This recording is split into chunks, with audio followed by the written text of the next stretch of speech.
The word hangs heavy in the air: Californication. It's a term loaded with meaning, often used as a warning cry against the perceived excesses of progressive policies. It evokes images of runaway homelessness, sky-high taxes, and a government that overreaches into every aspect of life. At its core, it represents the fear that the liberal policies embraced by states like California will spread, fundamentally changing the fabric of the nation. This fear is fueled by a deep ideological divide in America. On one side are those who believe in a strong social safety net, government intervention in areas like healthcare and education, and a commitment to social justice. On the other side are those who prioritize individual liberty, limited government, and traditional values. The term itself is often used pejoratively, suggesting that California represents a cautionary tale, a glimpse into a future where progressive ideals have run amok. Opponents of Californication point to the state's challenges, such as homelessness and income inequality, as evidence that these policies are ultimately harmful.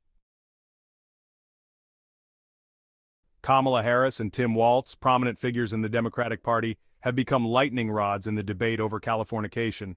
Harris, a senator from California before ascending to the vice presidency, has long been a champion of progressive policies. Her record on issues like criminal justice reform, healthcare, and LGBTQ+ rights has placed her firmly in the liberal camp. Walz, the governor of Minnesota, is often described as a folksy Midwesterner, but his policy positions reveal a decidedly progressive bent. Under his leadership, Minnesota has expanded access to abortion, implemented stricter gun control measures, and increased funding for education, often through tax increases. Both Harris and Walz represent a new generation of Democratic leaders who are unapologetically progressive in their outlook. They argue that their policies are not about imposing a radical agenda, but about creating a fairer and more just society for all. Their critics, however, see them as symbols of a Democratic Party that has drifted too far to the left, out of touch with the values of everyday Americans. The debate over Californication often centers on the perceived costs and benefits of progressive policies. Critics argue that these policies, while well-intentioned, often have unintended consequences that outweigh their benefits. They point to California's high cost of living, driven in part by environmental regulations and high taxes as a prime example. They argue that these policies disproportionately burden the middle class and make it difficult for businesses to thrive. Another frequent target of criticism is California's approach to homelessness.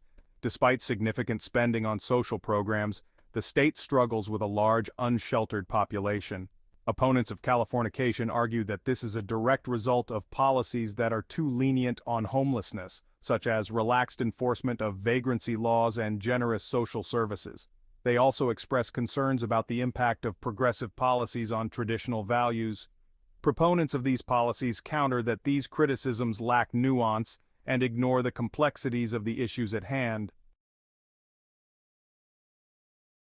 The ideological battleground of Californication is often illustrated through the contrasting examples of California and Texas. These two states, often pitted against each other in the political arena, represent polar opposites in their approach to governance.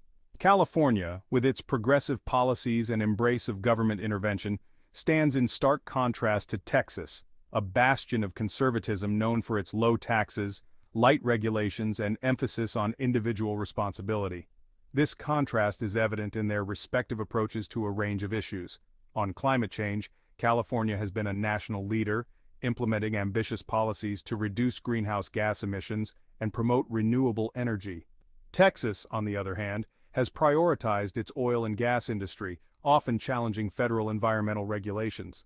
On healthcare, California has expanded access to Medicaid and created a state-based health insurance exchange, while Texas has resisted efforts to expand Medicaid under the Affordable Care Act.